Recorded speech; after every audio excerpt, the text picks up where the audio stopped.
इस क्वेश्चन को हल करने के लिए हमें मालूम होना चाहिए कि ऐसी संख्याएं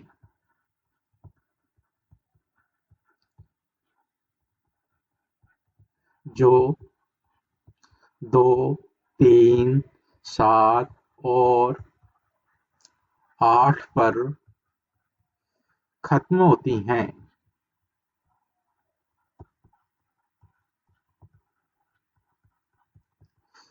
कभी भी पूर्ण वर्ग नहीं होंगी। फर्स्ट देखते हैं 2, 0, 3, 0। ये नंबर 2 खत्म हो रहा है तो ये पूर्ण वर्ग नहीं होगी। दूसरा है 2, 0, 4, 8। ये भी 8 पे खत्म हो रहा है तो ये भी नहीं होगी। थर्ड है 1, 0, 2, 7। ये भी 7 यानी 7 पे खत्म हो रहा है तो ये भी पूर्ण वर्ग नहीं होगी। इसके बाद चलते हैं अपन फोर्थ पे 1, 0, 8, 9। ये 9 नंबर है, ना 2 है, ना 3 है, ना 7 है, ना 8 है, तो ये पूर्ण वर्ग होगी। सो सही आंसर होगा 1089 यानी 1089 पूर्ण वर्ग है। इसको सॉल्व करने के लिए हमें 1 से लेके 9 तक की संख्याओं के ऐसे ग्रुप बनाने होंगे जिनका योग 10 होता है। जैसे 1 प्लस 9 दोनों का योग कितना होगा 10। तो ये ग्रुप हो गया। दूसरा होगा 2 प्लस 8 दोनों का योग कितना होगा 10। तो ये दूसरा ग्रुप हो गया। तीसरा होगा 3 प्लस 7। चौथा होगा 6 प्लस 4 एंड लास्ट होगा 5 प्लस 5। ये जो ग्रुप हैं इनका वर्ग करने पर जो संख्या प्राप्त होगी उनका भी अंतिम अंक समान ही होगा। 1 और 9 का स्क्वायर करेंगे तो हमेशा 1 ही आएगा। 2 का स्क्वायर कर और 8 का स्क्वायर करने पर जो संख्या प्राप्त होगी उसका अंतिम अंक 4 होगा। 3 का वर्ग और 7 का वर्ग करने पर जो संख्या प्राप्त होगी उसका अंतिम अंक हमेशा 9 होगा। 6 का वर्ग और 4 का वर्ग करने पर जो संख्या प्राप्त होगी उसका अंतिम अंक 6 होगा। और 5 का वर्ग करने पर हमेशा जो संख्या प्राप्त होगी उसका अंतिम अंक हमेशा 5 ही होगा। तो ये देखते हैं तो 64 का वर्ग करने पर हमें जो अंतिम अंक है 4 का स्क्वायर यानी 4 कहाँ रहा है अपने को 6 और 4 वाले ग्रुप में। तो इसका अंतिम अंक इस नंबर का वर्ग करने पर जो भी संख्या होगी उसका अंतिम अंक क्या होगा 6 होगा। सेम 108 का वर्ग करने पर जो भी संख्या होगी उसका अंतिम अंक 8 या 2 के स्क्वायर के बराबर होगा।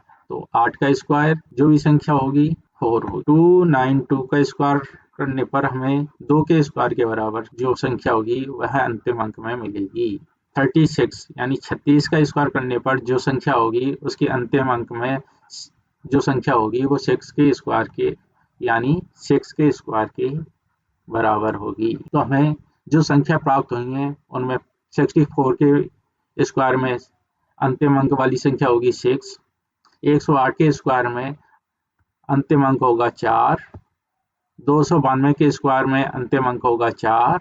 36 के स्क्वायर में अंतिम अंक होगा 6। तो हमारा आंसर होगा 108 and 292। Answer is 108 square and 292 square. यदि 125 का वर्ग 15,625 दिया गया है तो 126 का वर्ग क्या होगा। इसको सॉल्व करने के लिए हमें एक प्रॉपर्टी होती है वो याद होनी चाहिए।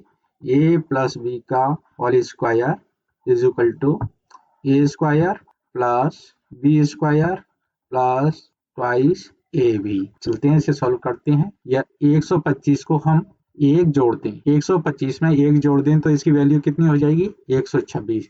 यानी इसको a प्लस बी मान लिया जाए। a 125 को a को b मान लें तो इसकी वैल्यू a प्लस बी के बराबर हो जाएगी। देखिए 126 कब होगा, जब हम 125 प्लस 1 कर दें।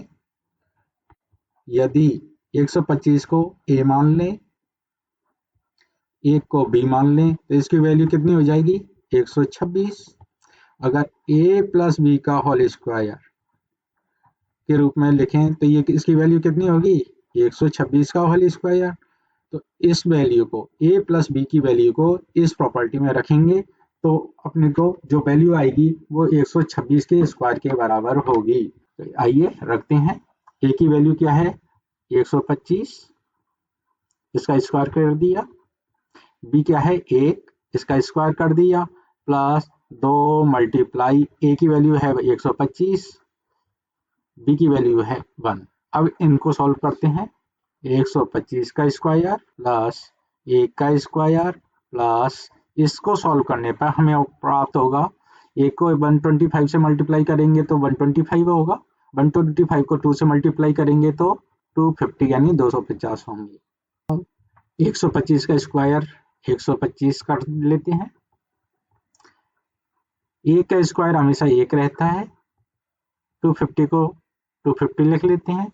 अब 250 प्लस 1 कितना हो गया 251। 125 का स्क्वायर हमें दिया हुआ है जो है 15,625। ये हमारा आंसर। आंसर क्या हुआ हमें इसमें फोर्थ वाला।